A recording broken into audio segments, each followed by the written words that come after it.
What's going on, guys? Lon here from Android Authority, and we are still here at E3. It is the last day, and we just wanted to bring you guys a quick roundup of the VR experiences that we saw here at E3, and I'm joined by Andrew Grush, one of our writers.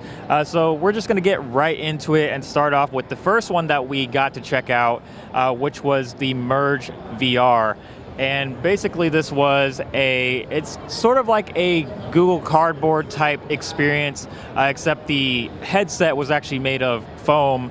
It was just a high quality foam that's designed so that way you can wipe off sweat easily. It was supposed to be very resilient. You could drop it without damaging the headset. And really not a lot about the design. I mean, what really makes it stand out is, yes, it's gear. It is not gear. I'm sorry. It is cardboard compatible, but the big advantage to this is that it also has a remote that acts kind of like I want to call it a Wii remote, basically. You could swing around and you have full access control. And so that kind of gives you a whole new level of, to the gaming experience. The remote definitely does add a extra level of gameplay to the VR experience, at least on a more simplified VR headset. So you do get to interact with the game a lot more. For example, the game that we got to play, you use the control to basically shoot balls of magic or whatever they were to sort of attack the bats that were going at you. So it does add a little bit extra to the experience, but for the most part, it's really kind of pretty much the same. Would you say it's really kind of the same thing as Google Cardboard or? It'll have its own SDK. They will have their own app store. Well, it's not really an app store, it's an app, and then it has all the links for everything. And then when you find what you want, it pushes you out to Google Play. Or the demo that we did show was on an iPhone, but the final version, when it arrives, will be on Android as well. But yes, basically it is a glorified cardboard with a few extras that make it interesting, and it's about $130. All right, so jumping to our next one, our next VR headset that we got to experience was Fove. And this was, the cool thing about this particular headset was it uses, on top of just using your head to track motion, it also uses your eyes. And I was actually the only one that got to experience this particular one, but I was actually pretty impressed by it because the eye tracking works extremely well. And basically, the game that we were playing was a alien type game where a bunch of aliens would pop up on the screen and you would just look at them in order to shoot them. And it sort of made you feel like Cyclops in a way because it would just shoot lasers at these spaceships. And all you had to do is just basically move your head or just use your eyes to basically aim at them and blast everything away. So it was actually a really cool experience to kind of experience something a little bit different from your standard VR headset that just relies on your head. Quality of it was actually pretty good too. They were Quad HD resolution, so it definitely was a pretty decent experience for just a simple headset. So let's go ahead and talk about Oculus, and I'll let you start off with your experience with Oculus. This is both our first time experiencing the Oculus Rift, so what did you think about it? So I absolutely loved it. I played Edge of Nowhere, and it's a dark, if you like dark, edgy type games, you're starting out in an Arctic setting and just going around, and basically, the experience is not, as we kind of talked about in another video, the experience, it's not true as far as like, you don't feel like you're the controller, you're around the controller, but it is still a really immersive experience that is similar to what we have already seen with gaming, but at a whole new level. And this game in particular was great just because it was scary to a point, because you had like stuff like running around you didn't know what was going on, there was a lot of noises, you eventually like saw these monsters.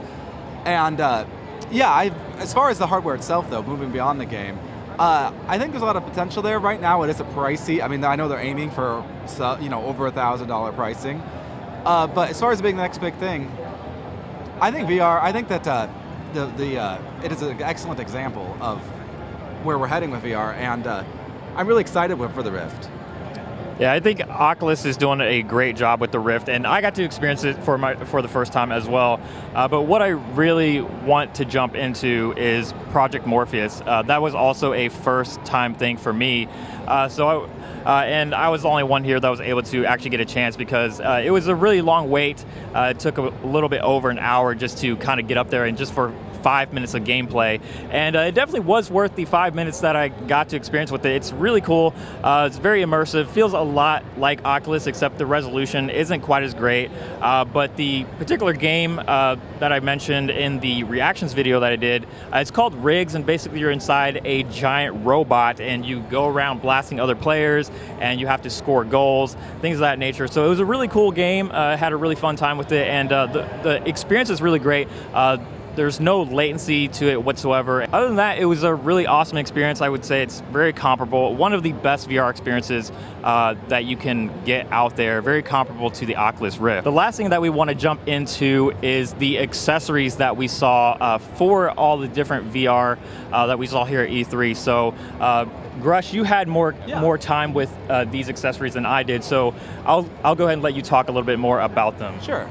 So absolutely, accessories were a big deal here. There were quite a few of them. It's clear that that there's a lot of companies that are interested in making VR move beyond just like a traditional controller. I saw in particular the Manus Machina, and it is basically, you remember, some of our audience may remember the Nintendo Power Glove from back in the day.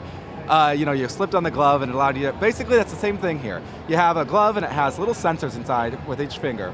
And you then have full access control to move around with your hands. You can actually like point your fingers and like shoot. And it's a unique way of doing it.